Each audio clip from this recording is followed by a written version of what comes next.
And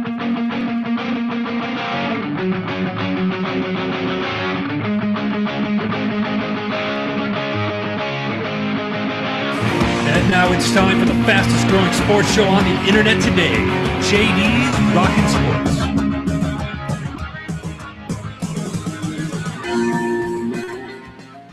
And we are live. Everyone listen to JD's Rockin' Sports on this Saturday, the 24th. Got some stuff going on, but first, it's kind of just, we will mention that we have JD out of the office today, so we will not be blessing you with his presence as he is out in Las Vegas right now. Best of luck to you, JD, out there, if you are a gambling man. But it's going to be a light New England show today. We'll make sure that we do bring up a couple of things. I think the Patriots are in the headlines today. We'll really? See. What for? I don't know. Actually, I think they're for fair play, but that's why it's a big headline. But we are live in the iVedX.com station here in lovely Scottsdale, Arizona, as we enjoy mid-60s weather out here. So got a lot to go over. But before we even get there, today we've got Joel and Aaron. But Joel, what's going on with you, buddy? Not much, man. Busy week, but glad to be here. Yep.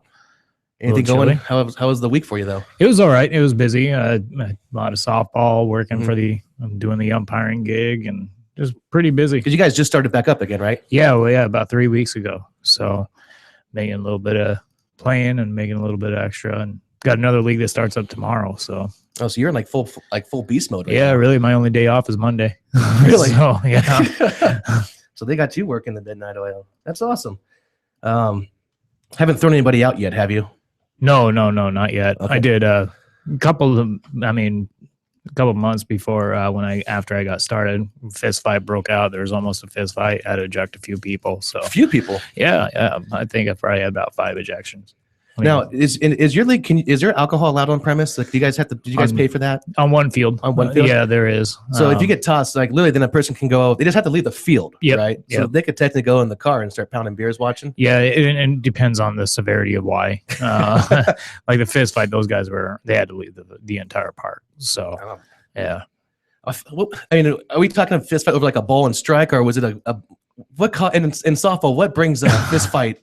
Most of the time, it's collisions. Collisions. Like if a fielder's going for the ball, if a fielder's going for the ball, and then the runner runs into him or something like that, then most of the time that's when fist fights get involved. But another guy just was bitching at me all the time, so I gave him the business. No, you guys don't have to worry. You guys don't have to check the softballs before you guys aren't in. No scandals like that yet. No, we're good. Okay. We're good on that. Do you guys kick dust on your shoes and stuff like? No, I haven't had that happen yet, but I've been told that no chest bumping. Yeah, no I guess there is. Anybody take the plate and leave the field? This is mine, right? Yeah, but I guess a couple months ago, back in November, guy was umpiring out in Avondale. Rung this guy up on strikes. The guy turns around and just beats the hell out of him with a bat. So, yeah. So that was. Was he on steroids? Was he Barry Bonds? No, probably. Allegedly. I always love that scene from. It's at the very, very end of A League of Their Own. If you let the credits, it's at the end of the movie. If you let the credits run all the way through, the very, very, very end before it finally does cut, they're showing, because remember at the end how they had the credits being played over they show the original team, the original girls playing in the. Yeah. Well. This it's a pitch and it's a lefty, and guy calls her strike 3, and then she just hears she throws her bat down, and this is like a 75-year-old lady, and then she starts getting up in the guy's grill, starts kicking, chest bumping, and all you see at the very, very end before it finally cuts to close, the umpire's like, look, yesterday that could have been a ball, tomorrow it could have been a ball, but today it's a strike, and then the movie closes. Awesome. And I was like, I've always wanted to be able to say that, yesterday that could have been a ball, tomorrow that's a ball, but today it's a strike. Yeah. I had one guy's like, I mean, you're not giving me the corners at all today, and I was like, well, at least I'm consistent. So, yeah, right? No one's getting that corner today. Yeah, exactly.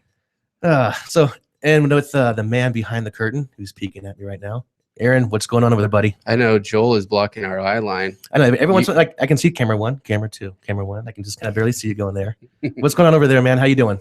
Rough morning, but yeah, I won't let it bother me like JD on Tuesday. Try not to mention it. So that's moving on. Yeah, that's what you want right there. Taking the initiative right there. Always positive. Well, the 2014 Well, you know me, Aaron, I'm always positive. in 2014 you were. 2015, I mean, it's only been almost a month and different Aaron's shown up. But yeah, sorry to hear about your morning. But you know what? We're at the right place right now to fix all that. But so some of the headlines kind of going around. Obviously, we know there's been a couple words or two spoken about the Patriots right now. But I'm not sure if anybody got a hold of an article that was sent out kind of involving Johnny Football's first season and how that kind of went out. Because there were some people that were interviewed and going over the way he played, or kind of in general, just even mentioning his outlook like throughout the season. I'm not sure if anybody did catch on that, but basically the topic of the article was the fact that Johnny Manziel's rookie season was a 100% joke, and it's no news on this show. I'm not the biggest Manziel fan. What? Yeah, I know. I'll say it today. Yeah, I am not a big Manziel fan. He's America's kid. You know, and if that's the case, and you want your kid growing up like that?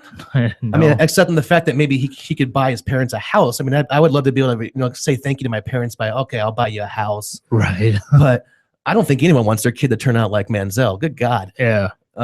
Well, I mean, I think the thing was and it was on ESPN. It was a big story about all the red flags that actually became true. Basically, is the short answer. But I mean, the guy's a rich kid, so the concern is he's not going to take it serious. He already has money. He doesn't need to do all that stuff. And then that was the concern. He's going to be late. He's not going to take it serious. And that's exactly what happened. He was late to meeting. He got fined for missing his training or the rehab on his hamstring the last week of the season or the week after.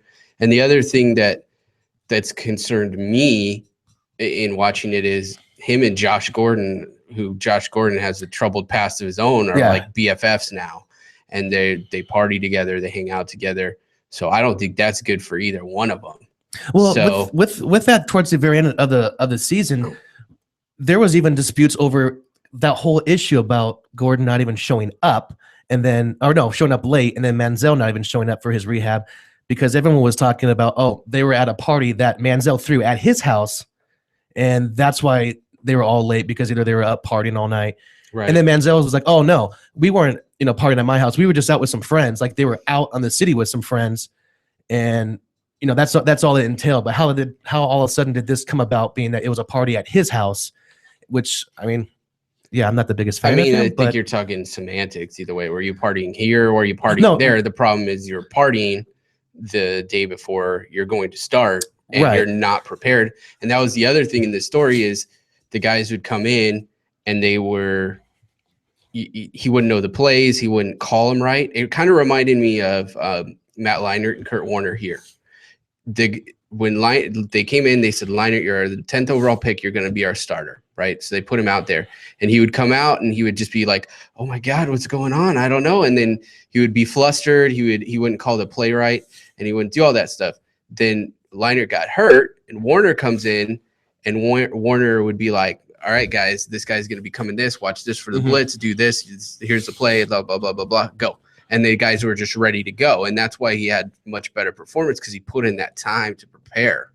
I don't know if it's the same way with Hoyer versus Manziel, but it sounds like it. Well, he was given every opportunity to win that starting position over there. You're going up against Hoyer, who was coming off some injuries, who was getting a little bit older, and who wasn't healthy going into training camp.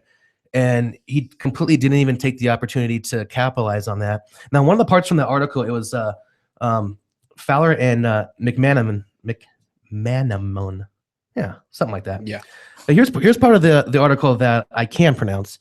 It was mentioning that, and this is from the article, those who spoke talked of a year-long pattern that showed a lack of commitment and preparation, a failure to be ready when given a chance in his first start against Cincinnati, and a continued commitment to nightlife, which affected his participation and preparation for the work while in the team facility.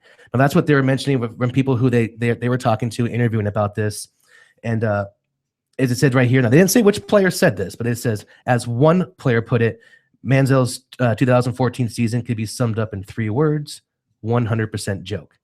So, but also what the article went into is this was no shocker. This was no news. The Browns knew what they were getting because he had these kind of problems out in Texas A&M and everything. So one thing I thought that was kind of interesting was the offensive coordinator. I think it's was it the Flippo? He's the new one. He's the new one. It was Kyle Shanahan, who is no longer. So. Right. But I think this was kind of funny. And you're right. Thanks for correcting that. He's the new offensive coordinator. And this is what he said about on Thursday. And he said, quote, we're not sure if our starting quarterback is in the building or not. If he is, great. If he isn't, that's great too. Well, that's the problem is they have Hoyer is a free agent. Right. Now, he said he wants to come back, and I guess they're talking off and on, but technically he's a free agent. So right now you have Manziel and Shaw as your quarterback. Now, Shaw was an undrafted quarterback. Yeah, and he did all right in his last game. I mean, there wasn't a lot to play for on both sides, so I wouldn't say that that's a grade A plus that you have a for sure stamp on him. For me, just looking at, if you're asking me, I'm trying to set it up, and I would say they need to re-sign Hoyer, and they have cap room. If you're asking me, you need to overpay to at least keep him there for 2 years to at least get some steady quarterback play. At least you know who's going to be there. My concern is you let him go. Now he's a Cleveland guy. He said he wants to stay. That's where he wants his family to be there. So that's good for them. But okay, so you let him walk. Who's going to be your quarterback next year? You either have Manziel or Shaw. I wouldn't say neither one of those guys are ready. Right. And then if you pick somebody up, who are you going to pick up off the scrap sheet? Bradford? No. Jake Locker? No. None. Mark Sanchez? None of those guys are better. No. And I don't know if you guys seen that Cleveland jersey that they've had since like 2001, since the new Cleveland, where they cross it out and put the new quarterback's name on it. It's a huge thing. It's just like a huge list of people. At some point, you've got to say, look, this guy doesn't play great, and Hoyer didn't play great in those 2 games. I think the play calling got really conservative, and I think he got really conservative in trying not to make mistakes. And what happens when you play to not win, or when you play to not lose, you lose. And I think that's what happened with him is he just got too conservative. If you're asking me, he's your quarterback. You ride him out. I think you got to move Manziel, take what you can. Obviously, being there in Cleveland with or without Josh Gordon, which I think they'll move him to, I don't think it's a good fit. I think you got to move him. You've got to move on and go with Hoyer as your starter, Shaw as your backup, and look at some point to either have Shaw take over for the long term.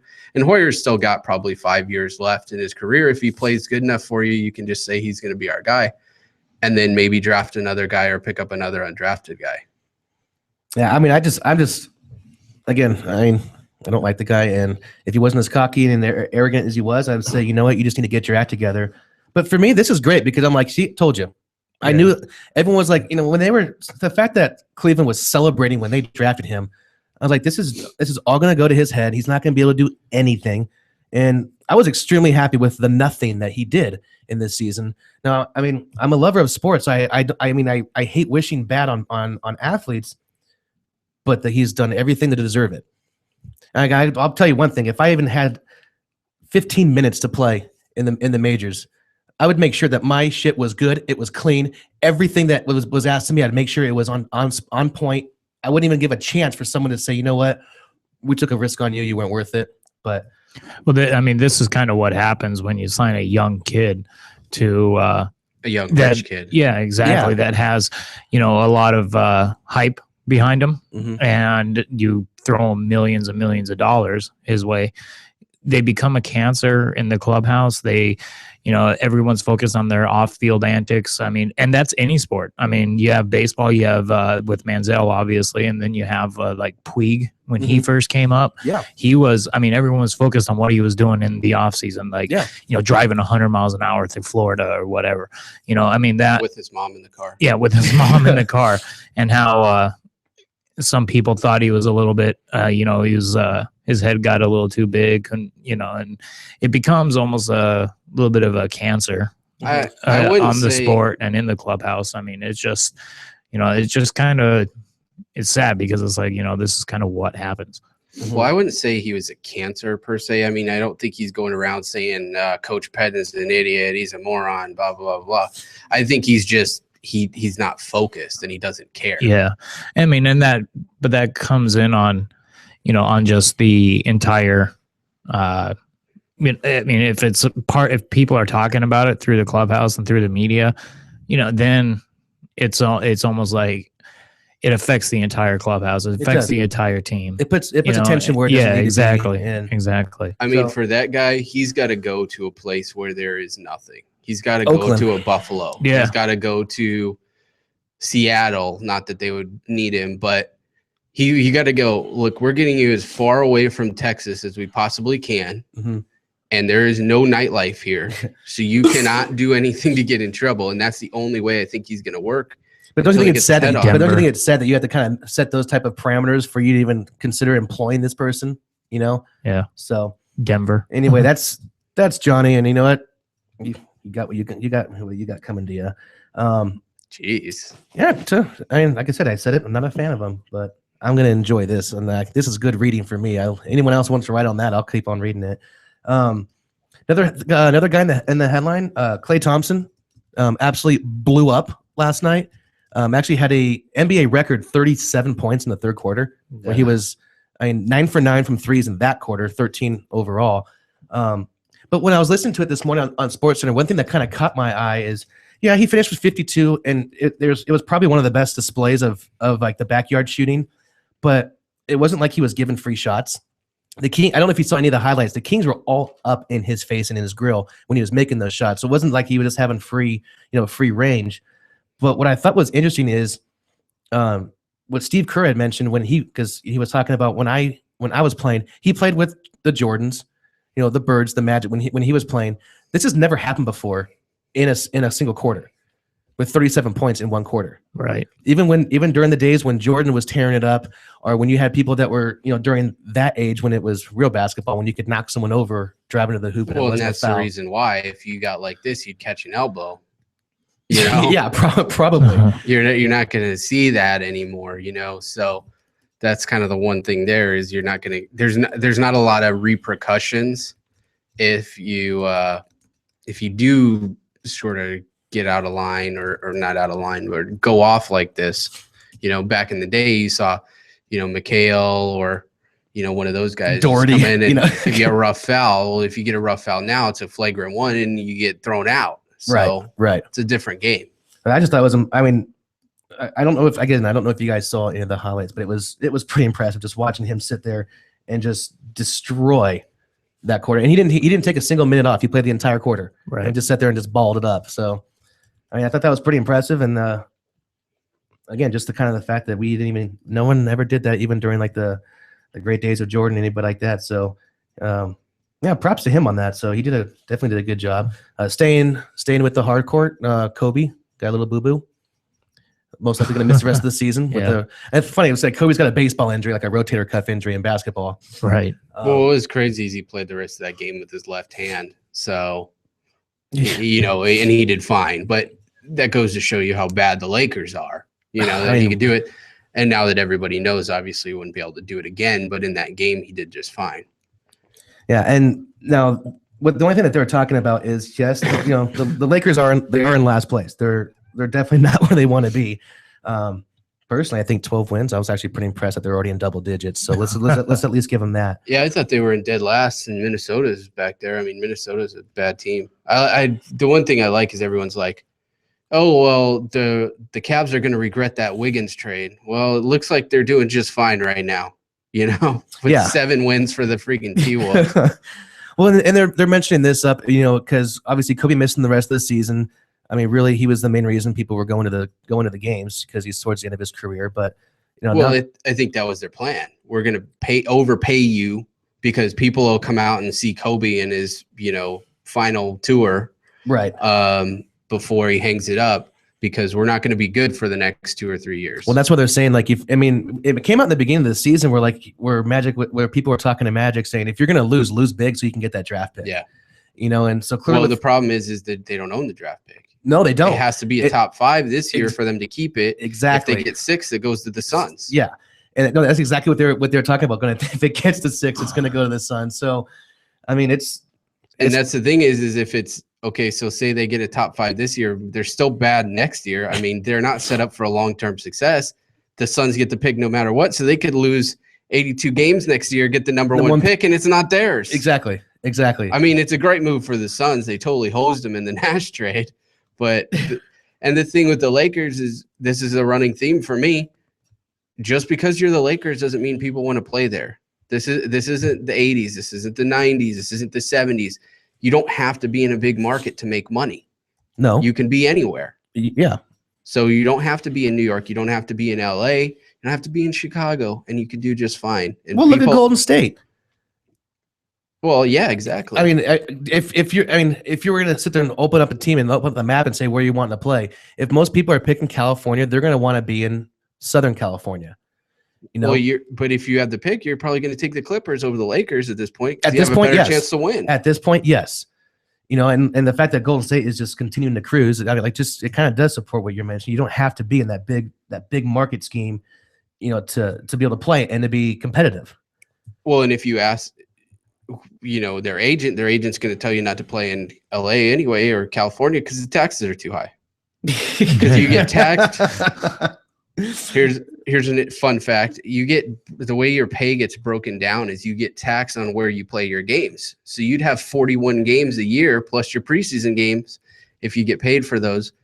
You get taxed on 41 of your games at home. Yeah, because the rest of them in all the various states that you play in, plus Toronto. So that's how you get. So you actually, unless you get a big bump in salary, that's why a lot of guys go to Florida. That's why you see a lot of golfers in Florida because there's no state income tax there. Well, and just mention of that, that's what Scherzer did. Sold his house and went and bought one in Florida. And actually, we still got a little bit of time to hit on that. Joel, you weren't here on the Tuesday show when we kind of just mentioned, Aaron and I were kind of going back and forth on the Scherzer deal. And since you're in the house today, we kind of wanted to, throw that on you with the headlines. What are your thoughts with Scherzer signing that deal and the way he did it going to the Nationals? I'm surprised. I was surprised it was the Nationals because really the Nationals don't need any more pitching. I mean, they had a lot of good pitchers already. They led the majors with a 3.02 ERA. Yeah, and they led the league in earned runs. Yep. Entering the less amount of earned runs. They were the only team in the 400s. It was because that was what I wrote my article on. They were at 459. Yeah. In terms of earned runs, everybody else was in the 5s. Right. And they led the league in walks in terms of they walked the fewest amount of people. Yep. Well, now I think it's going to be interesting to see what the Nationals do from here because you have Jordan Zimmerman, who's going to be a free agent. Had a great year last year. Had an awesome year. This kid is a stud. He's a future ace, I think. And then Doug Fister, who's a solid number 2 at least. I mean, he's pretty young still, and they're both going to be free agents. So they still have guys in the minors. They put starters in the bullpen, so they're I won't be surprised to see if they make another move, trade. I mean, there's talk that they could trade Steven Strasburg.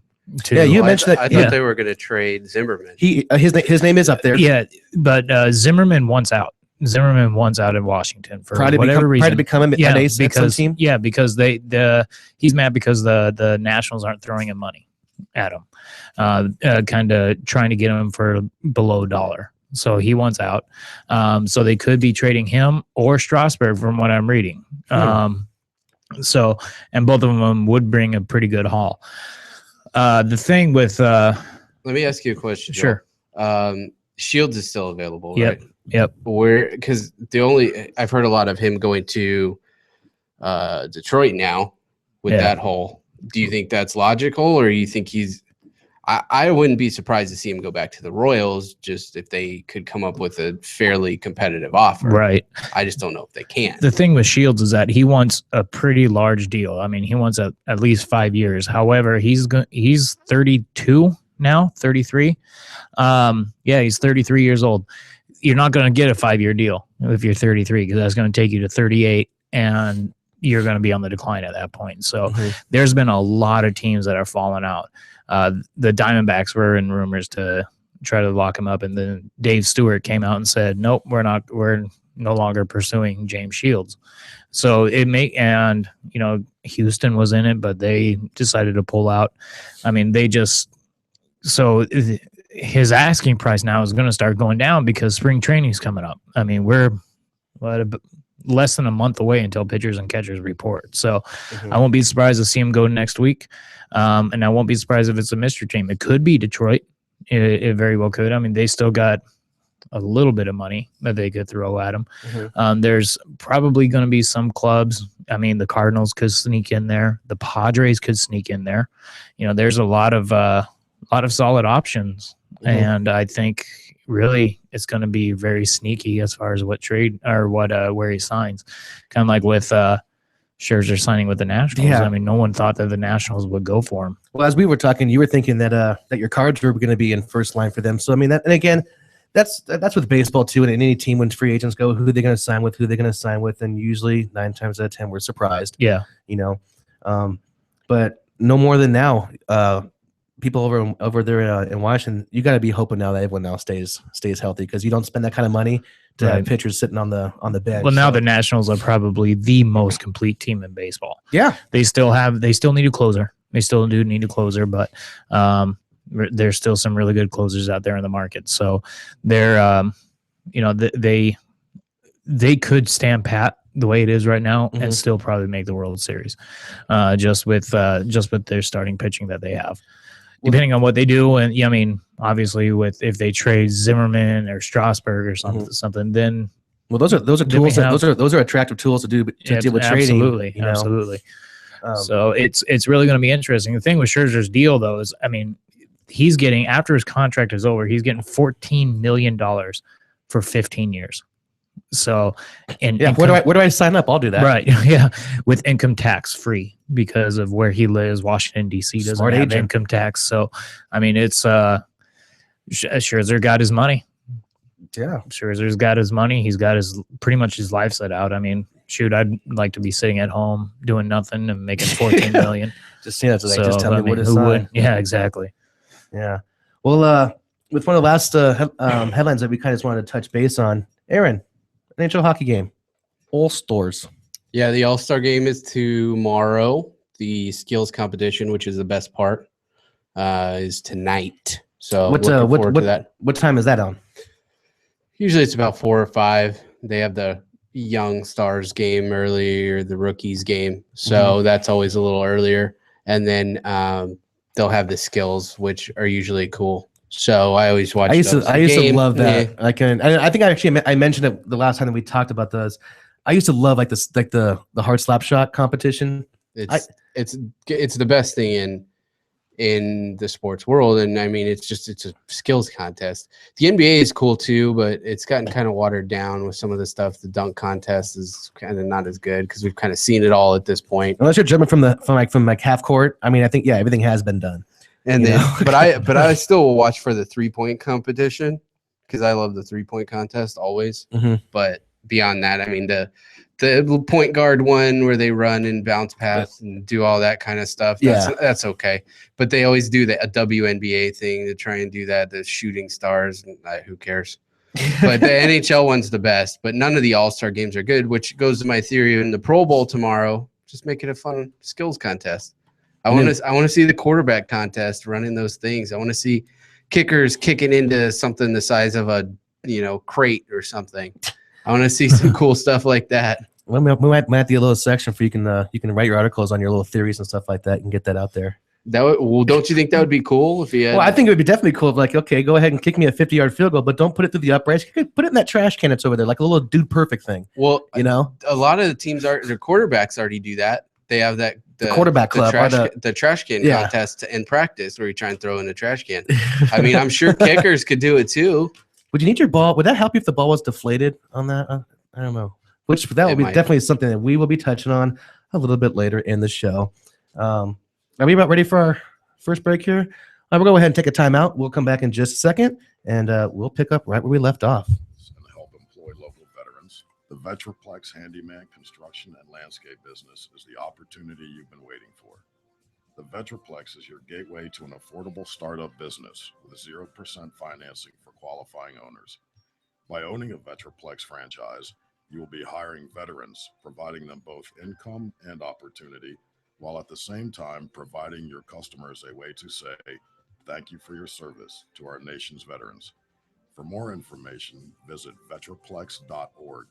Again, that's vetraplex.org or call 928-284-2022.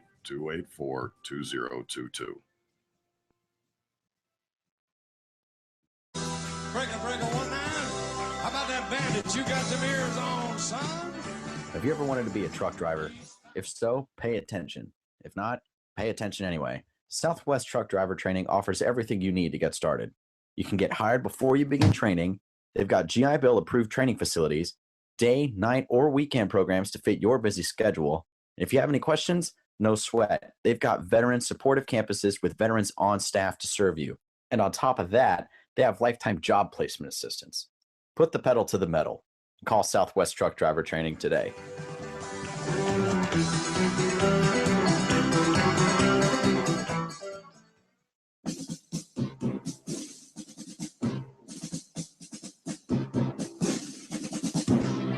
Everyone's going to need an attorney at some point in your life.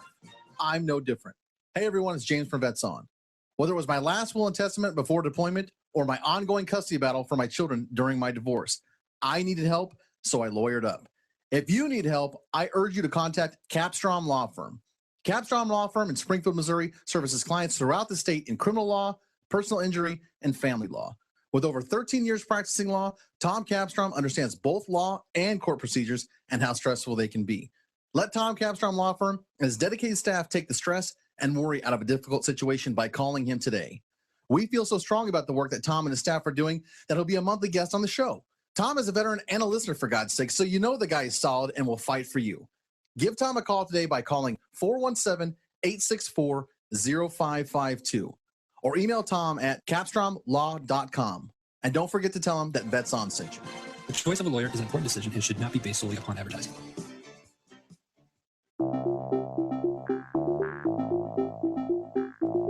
If you or someone you know is looking for a new job or career, you need to visit the pros. National Career Fairs at ncfairs.com. National Career Fairs hosts over 300 career fairs a year nationwide. The events are free and give you the perfect chance to meet some of the top employers in your area face-to-face. To find the nearest career fair to you, visit ncfairs.com. Again, that's ncfairs.com. What are you waiting for?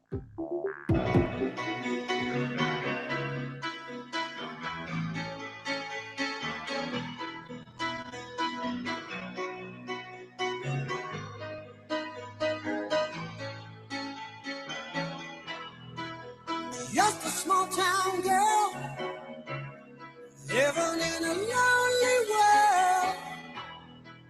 She took the midnight train. God, I love that song. I don't know how you can go wrong with Journey. Ugh. If you love it so much, why don't you marry it? I did. I did at the time. The states weren't really liking that. I got a lot of. Anyway, we are back. You are listening to JD's Rockin' Sports. JD is out of the orifice today, out there in Vegas. So, whoa, yeah, which is why we get today's show. So, everyone, thank you for coming back. Coming up, we're going to be kind of diving into a little recap on the NFL games. We did cover a little bit on Tuesday night, but maybe not everyone did get a chance to listen in. So, well, Joel didn't get to give his thoughts. No, he didn't, and obviously that's one of the reasons why we were definitely wanting to kind of touch base on this. And also, I mean, I know there's a lot of stuff going on right now with in the NFL world. I don't know if anyone knows that there is a Super Bowl that still needs to be played. I'm not sure really? I'm not sure if anyone actually even knows that. No, there's a Pro Bowl tomorrow. That's way more important. That hasn't. Yeah, you wouldn't know with all the talk going on. But we'll touch base but on the Green Bay Seattle game. Kind of get, or at least we'll definitely want to hear from Joel, get his little tidbits on that. But that game though was interesting. I at least remember watching it with Teresa, and I was liking what I was seeing that first quarter. I was like, okay, well, no, we're up. And although there was a little dispute on if the Packers should have gone for it when they were close on the goal line, I mean that's still going to be debatable even up to right now because the game was so close It was early in the game, so I thought they should have gone for it. But it wasn't up to, they're like at 16-0 up at one point. Yeah. And I was just like, I remember telling Teresa, I was like, your boy showed up. And we got a caller in right now. We got someone calling in. Hey, boys, how's it going? Hey, who we got on the phone right now? This is your 12th fan, number one listener, Lance. We've got the 12th man on the line. Lance, how's everything going with you today, buddy? I'm doing pretty good. Aaron, how'd you like that game? Well, don't forget that whenever you say 12th fan, you have to give some money to Texas A&M. Hey, Seattle's filing the copyright, so they're going to own it pretty soon, it sounds like. So, Lance, we definitely appreciate you being on the line and listening and everything. We were kind of going to be going into talking about the Seattle Green Bay game, only because we didn't get a chance to have Joel on the show last week to get his kind of thoughts in about it. But with everything going on right now, how is Seattle Nation right now? It's definitely very high. That was a heck of a game, man. I was talking to you guys a couple weeks ago, and leading up to that Green Bay game, it was a nail biter. It was going to be scary. Rodgers was coming in fired up. They definitely came in with a game plan to beat us, and I'm not going to lie, we played like absolute junk. Offensive line couldn't block. We couldn't catch a ball. We couldn't do much other than stop them on the goal line, which turned out to be a big help towards the end. So I mean, motivation going into this next game is super high because we have that second chance. It somehow fell from the heavens, and I don't know, God, just wants to see us lose to Brady or wants to see us win again, regardless whether the answer is we get another shot. So it's something very exciting that we even are still in the conversation at this point. Well, Lance, I think guys like you and me who have been fans of losing teams for a long time, we have this sort of respect for one another. So I give you that your team, because your team was awful for a long time, as were the Cardinals, and now they're fairly competitive. And I think I give you respect there on that part. So I don't have a problem with you in that, but I do have a problem with your fans that mouth off repeatedly. And I wanted to ask you, because to me, it seems like the players have the attitude. You got Sherman, who obviously talks a lot, Baldwin going off unnecessarily after the game when they were 7-point favorites.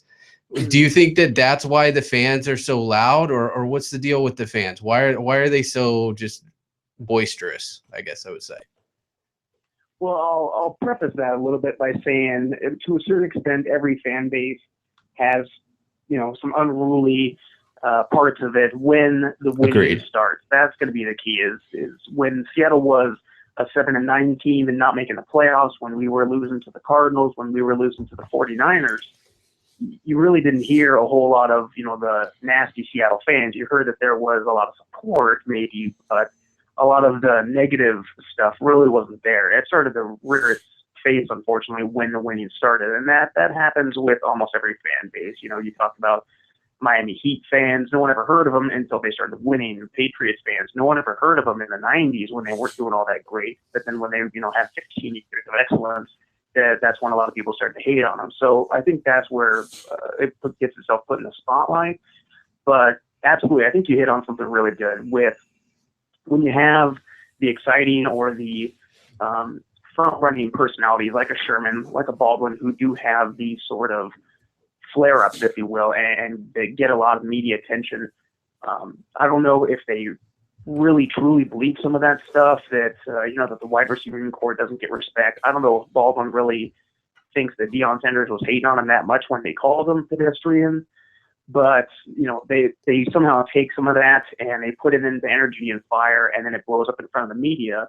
And then I think, some of the fans do, they absorb some of that, and some people will call it pride, some will call it, just like excitement for the team, but some people look at it in a negative sense and look at it as being boastful, look at it as being just having a real overall negative personality. So it's kind of a mix of both worlds. I know that there's plenty of great Seahawks fans out there. I've met them. But, again, like a lot of fan bases, there are a couple ugly ones, and unfortunately those are the ones that get a lot of press coverage. Yeah, I would agree with you. The one thing that I would disagree with you a little bit on is the winning, because I never was a fan of Sean Alexander, and he was a great player. And him and Hasselbeck, started this team to the promised land with the, most boring Super Bowl ever in 2006 against the Steelers. And you didn't hear that stuff with those guys. So that's why I think it's kind of 12th man wasn't around at that time. No, it was there, I think. That was right when they opened CenturyLink, if I remember correctly. Lance, you might know. Yeah, it was still Questfield, but okay. The overall, the overall feeling of that we're a consistently good team. It was almost more of a miracle that we made it that season, to be perfectly honest. So I don't think anybody considered the Super Bowl favorites that year. No, but Sean Alexander, I mean, how many years did he have with, 1,000, 1,500 yards? I mean, that team was good. That was those were real competitive teams. I hated playing those or watching the Cardinals play those Seahawks teams because they probably weren't going to win. Right. Well, no, and obviously a lot of people, they looked at the Hasselbeck game where, we want the ball and we're going to win. So maybe that was the birth of the trash talking. Maybe it started with Hasselbeck. Could have, Now, Lance, let me ask you this. Unfortunately, I don't think it's going to matter what happens in this Super Bowl game because one way or another with everything, and we're going to talk about the deflate later on in the next segment, but the fact that if Green Bay win, if the Patriots win, it's probably because they cheated, or something like that. As from where you're sitting right now as a Seahawks fan, is that mind frame at all present with you? Like if something happens on the game, do you think everyone's gonna been like, it's probably because they somehow cheated or something like that? Just because it seems like that's all that's being talked about right now with the Patriots. So like if the Seahawks lose, people are going to be like, they probably cheated somehow or in some fashion. That's probably why they did win. Do you feel like that's going to be taking away from the spotlight of the game itself? I really don't see that happening, actually. I was even reading online that all of the control of the football's pregame, the measuring, doing the red dot to make sure that they're inflated properly, right? All that's being done by a third party. I think it's like the equipment manager from the Bears or somebody like that. Yeah, it is the Bears. So as far as another deflate gate part 2, no, that I don't see anything like that. So in that sense, I really think that if they show up and if they just put a whopping on Seattle, it's going to be because the offensive line didn't play well because, whatever the reasons ultimately are, injuries to Sherman, if he can't raise his arm to block a pass, that's just going to be the reality of it.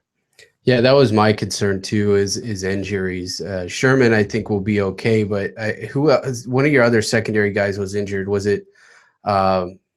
I think it was a safety, right? Is injured? Yeah, it was Earl Thomas. Earl Thomas. That's right. That's right. Shoulder. Yeah, and I think Cam Chancellor is their key on that. And if he's healthy, I think he's going to make a big play. Him and your linebacker Michael Warner. Those two guys are your quarterbacks on D. They're making all the calls. They're making the adjustments. So Thomas is a good player, but I'd be more concerned if Cam Chancellor was out. Oh, absolutely. I mean, when Bobby Wagner, the middle linebacker, and Chancellor were out early in the year, that's when we were really struggling. That's when you saw us going 3-3 and having a lot of question marks. Once we got those guys back, it's not to say that they have all the talent by any means. There's lots of talent on the roster, but they seem to really be the heart and soul, and I take a step further, almost the brains of that defense. They help put people in the right spots, give them that confidence to do what they need to do. I think Wagner and Chancellor really need to have great games, especially up against Gronk. KJ Wright's going to have to go up against that man and try to put a hit on him because we got to stop that guy somehow. Well, and which player was it that was saying? I thought it was Thomas, but now I'm thinking it was a cornerback that was like, Gronk's not that good. He doesn't like it. He doesn't like getting touched. So we just got to put our hands on him and rough him up a little bit. I forget which person was saying that, but. That was the nickel Jeremy Lane that opened his mouth and started talking that mess. And I really don't believe in the in the poster board and getting the motivation for the game. Gronk doesn't need motivation like that. Brady doesn't need it. These guys know how to win. But it's unfortunate when you have to hear guys taking that confidence just that step too far, because let's be honest, Gronk is obviously the best tight end in the game right now. He's arguably going to be a Hall of Famer if he keeps this up. So right. his words were definitely not anywhere near spot on. Well, and that's a good and bad thing about the Super Bowl is there's so much time that everybody gets interviewed, and you get a lot of these guys who don't get a lot of playing times, but they still got big mouths, and it can kind of shoot you in the foot. The Patriots do seem to rally around these things, so I wouldn't be surprised if they win. Just they come together and, like you said, bulletin board material. That wouldn't be a shock to me. I mean, right now, I think the line is a pick 'em. It's either way. So and that's kind of how I feel. I'm kind of up in the air. It could go either way at this point.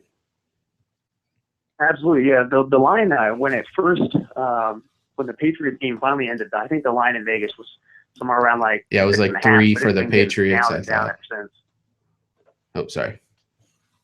Well, I mean, I'm actually excited about this Super Bowl. I mean, obviously, I know everyone is not wanting to see the Super Bowl of last year, where they just completely just destroyed the Broncos. I think this will be one of those games that's gonna. I mean, I did say this in the Green Bay game, but it was going to come down to who had the ball last, which kind of, I mean, Seahawks ended up getting the ball in overtime and ending it, but. I mean, I think this is going to be probably like the biggest. Obviously, it has to be the biggest game of the year. It's nice that you have both number one teams playing each other for the Super Bowl. But I mean, I see this being. I mean, there's going to be people limping off the field and being carried off. I think this is going to be a real physical game. But obviously, Lance, I know you're picking the Seahawks. Obviously, what are you thinking as a score? As a score, it's definitely not. Anything that I think is going to be blowout either way. I think you're right on. I think it's going to be a bloodbath, so to speak. It's going to be a whole lot of broken bones. So I'm looking at something close. Obviously, I'm leaning towards the Seahawks, so I'm going to be looking for a 27-24 victory. I could see that. Yeah, I think it's whoever's running back gets going better. That's the thing, because you can't put it all on Russell Wilson again. Well, no, not at all. But also, I mean, that the Patriots are. I mean, we've seen now them do two kind of trick plays in back-to-back games. Whether it was outsmarting or bending the rules or whatever. That's still being debated. But I don't know. I can see the score that you're saying, Lance, being pretty accurate. And if anything, I think Seattle just wants I'm not saying there's going to be cheap shots.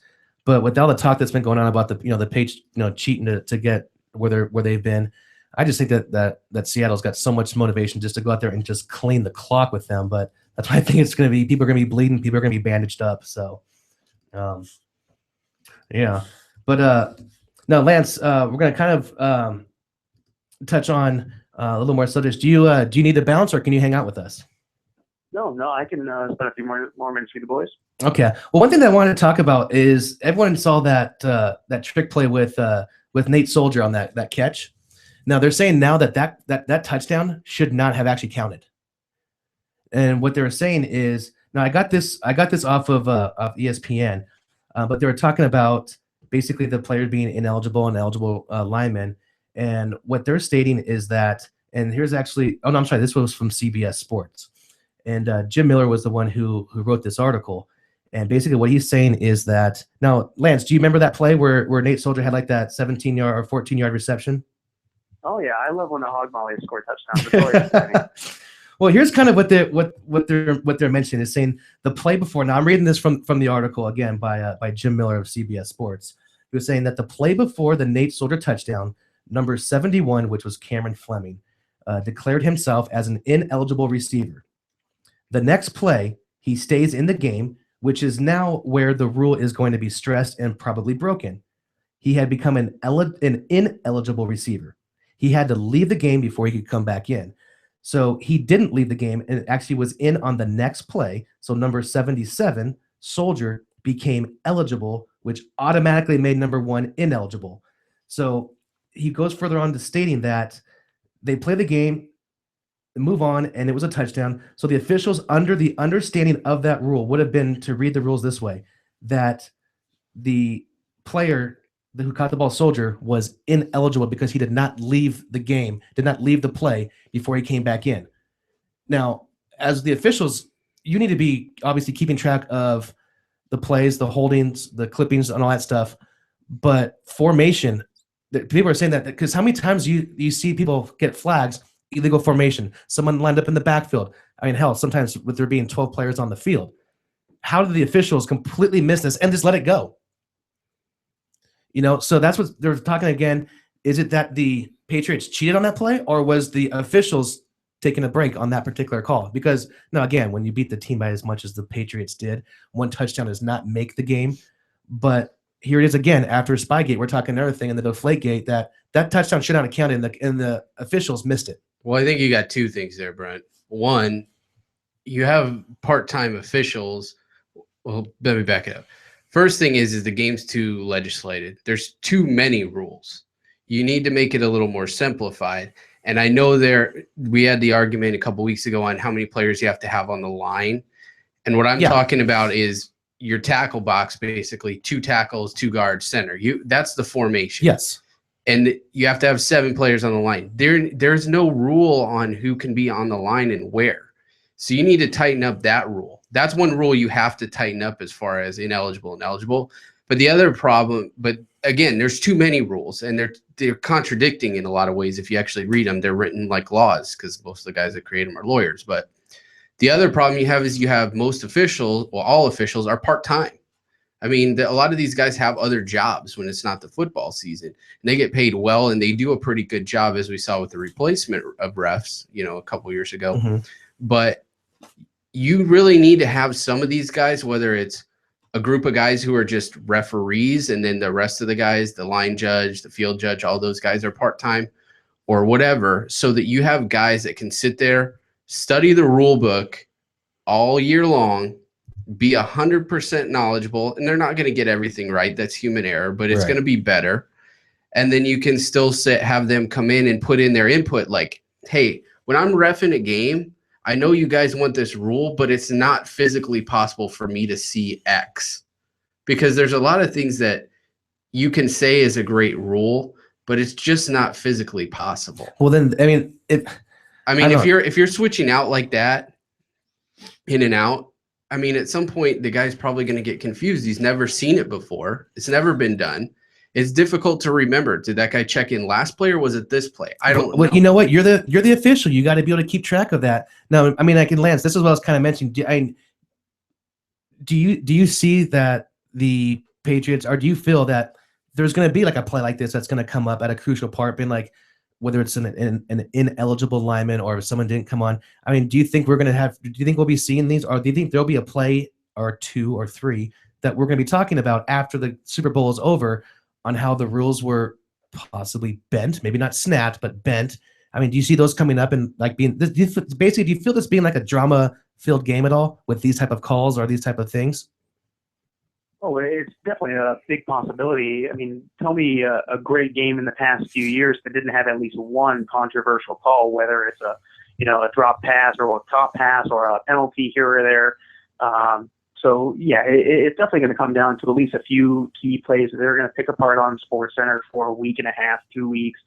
I mean, Bill Belichick, regardless of what you think of him, that man is a master at trying to manipulate the game and find creative ways to confuse the other team, creative ways to make his team get put in the best possible spot to succeed. So he comes up with these great schemes, these great techniques and little twists. And yes, some people might not like the fact that he tries to bend the rules, but that's the nature of the game. You find a way to gain a competitive advantage. So, I mean, Aaron, you hit it on the head. It's got to come down to the refs really paying attention. If they don't want this stuff to be questionable, then they need to make sure they understand the rule.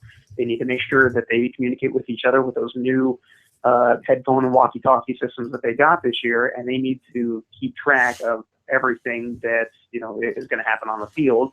And if they don't, then you have fans either like myself or Patriots fans that are going to sit there and say, we lost because of the refs. So I'm sure it's going to happen. It's just going to be a matter of who's going to be to blame at the end of it.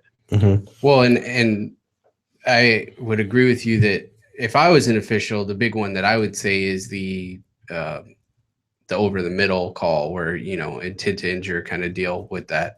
It's just not possible to make that call. It's a judgment call. So the other thing is like you were saying about the officials, they're going to put in the wireless thing. Sorry, I lost my train of thought there. The wireless thing, they use them in soccer right now, which is not as fast of a sport, but it seems to work well because you get guys that are on the other side of the field and you can say, hey, did you see that? Hey, did you see that? What's going on here? What's going on here?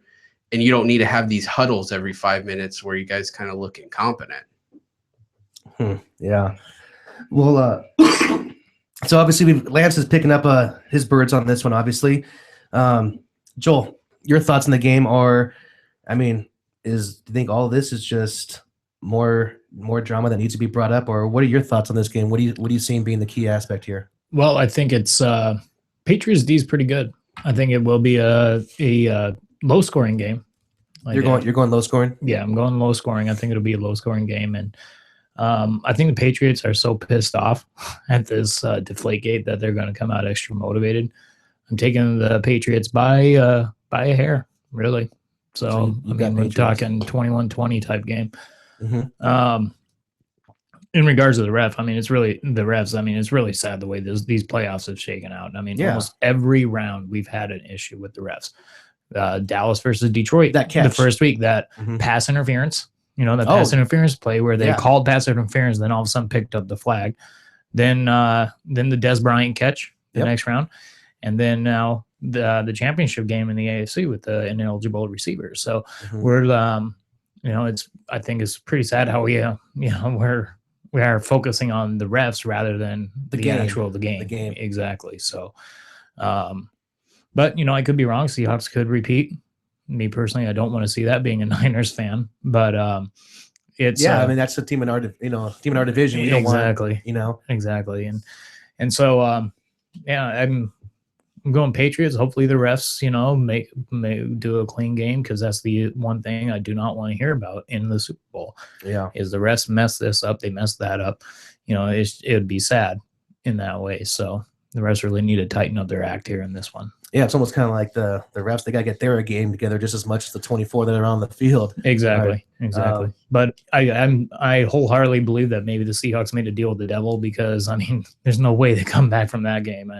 But the Patriots did shoot, or the Packers, did shoot themselves in the foot, especially on that 2-point conversion, because that ball was in the air forever. If you were to play that ball, the game, Aaron Rodgers drives it down, kicks a field goal, Packers win. So, it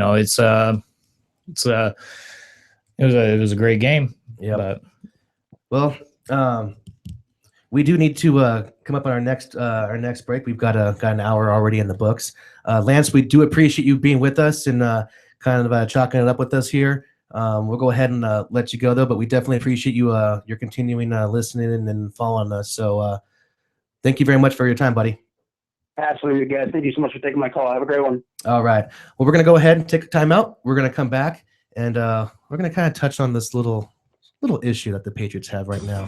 Stay with us. Everyone's going to need an attorney at some point in their life. I'm no different. Hey, everyone. It's James from Vets On. Whether it was my last will and testament before deployment or my ongoing custody battle for my children during my divorce, I needed help.